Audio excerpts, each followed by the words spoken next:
Tatkala seorang wanita suaranya merdu, bacaannya bagus, tajwidnya bagus, ada yang dengar bapak-bapak, suara siapa itu? Mungkin pertanyaan pertama, istri siapa itu?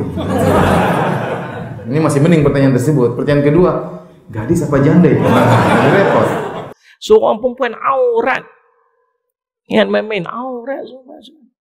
Astaghfirullah Rabbal baraya. Kita kata apa? Astaghfirullah. Kita rebah dengan suara dia terjemah. Fitnah. Waktu tu bukan menghayati perkataan-perkataan tu, tapi kita sedang menghayati alunan suara dia yang lunak merdu tu. Betul tuan-tuan? Tuan duk tengoklah ni dia duduk viral dekat Facebook. Budak-budak perempuan yang duduk Qamarun. Kita ya Allah, sedap. Sedap apa? Apa yang sedap?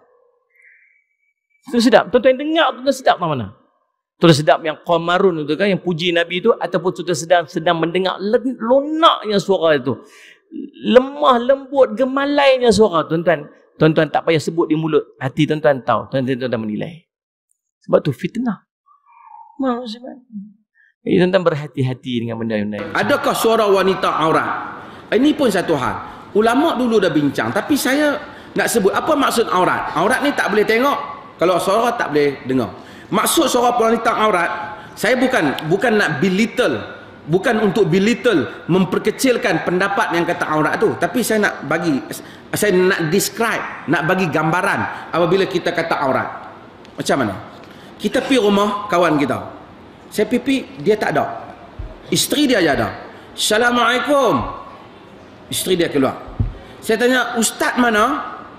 Ataupun si Ahmad mana? Isteri dia kata apa? Sebab suara dia aurat. Kalau dia keluarkan suara, dia keluarkan aurat. Bila dia keluarkan aurat, berdosa. Faham tak? Kalau tidak, apa yang dimaksudkan dengan aurat? Maka ini, saya tak mau kata macam Muhammad Ghazali kata, inilah pendapat yang akan duduk. Saya tak mau kata, sebab saya tahu ada fuqaha yang kata. Tetapi saya rasa ini tak logik. Tapi kalau wanita tidak boleh yakhda' bil qaul, cakap dengan satu perkataan yang menggoda, itu betul. Dia cakap, sekali dia cakap, kita naik bintang pening. Minum rasa kicap pun kita boleh berbual dengan cawan. Duk teringat kat dia. Yang ni tak boleh lah. Perempuan tugasnya adalah menjaga jangan sampai suaranya didengarkan oleh orang yang bukan mahramnya. Yang hadir 4, baca maulid sepikirnya 4, orang 2 kilo denger. Enggak usah begitu. Ada khilaf antara ulama, suara perempuan itu adalah aurat, haram didengerin dan haram untuk mengangkat untuk didengarkan atau tidak. Ada yang menyatakan kalau itu tidak ada fitnah, bukan aurat. Kalau itu ada fitnah, aurat. Ada menyatakan ada fitnah, nggak ada fitnah tetap aurat. Kenapa? Suara perempuan itu bisa membangkitkan syahwat laki-laki. Paham nih ya? Karena itu jangan dienak-enak no bu. Salatumu sakit gitu, jangan solawat yang akhirnya Suara perempuan yang haram itu yang mana?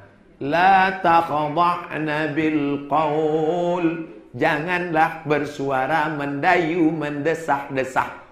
Kenapa tak boleh? Yatma'alladzi fi qalbihi marad, ada laki-laki yang dalam hatinya penyakit. Kalau didengarnya suara perempuan itu, dia langsung error. Tak boleh. Tapi waktu tadi ada yang baca Quran perempuan, apa ada laki-laki bersahwat dia mendengar suara perempuan? Tidak. Sama juga ketika ibu pukul rebana, kelempang, kelempong. Bismillah tawassalna billah la la la la la. Lagu Israel. Bila Israel Saya belum pernah lagi laki-laki angkat tangan, Pak Ustaz. Saya bernafsu dengar lagu Bila Israel. Tadi selawat Badar. Salatullah, salamullah. Kalau ada laki-laki di gang sana, tiba-tiba setelah ini melapor, jangan selawat kalian. Aku bernafsu dengar selawat tadi. Ikat dia, biar saya bawa ke kilometer 11. Jadi yang tak boleh itu bersuara mendesah-desah, merayu-rayu, mendayu-dayu, lemah gemulai. Itu tak boleh. Makanya kalau ada salah sambung ke HP ibu, ibu harus tegas. Assalamualaikum. Waalaikumsalam. Di mana ini? Bukan baru. Betul ini ibu. Salah sambung kamu. Tutup. Jangan mendesah-desah.